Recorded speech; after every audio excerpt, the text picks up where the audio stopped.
July August আন্দোলন বাংলাদেশের মানুষের ডিএনএর মধ্যে আছে এই আন্দোলন।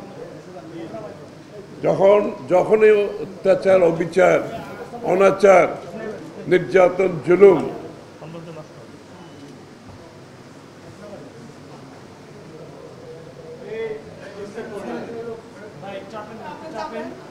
একটু পিছিয়ে যান, এত কাছে দাঁড়ালে তো অসুবিধা হচ্ছে।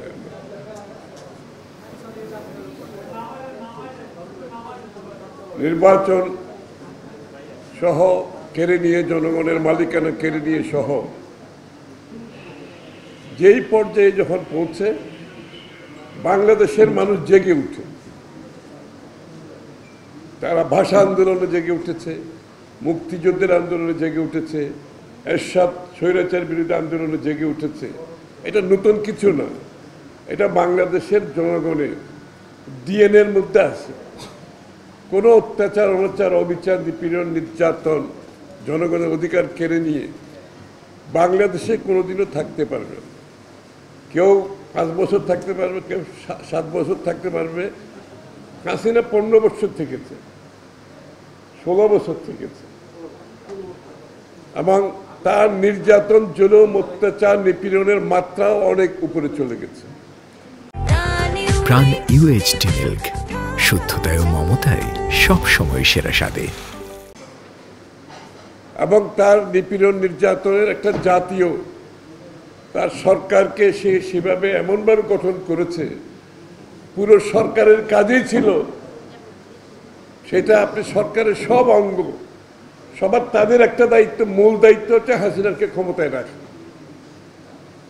এইরকমভাবে কেউ বাংলাদেশকে বিগত দিনে এরশাদ জনগণের অধিকার কেড়ে নিয়েছে, আমরা স্বাধীনতার আগে দেখেছি।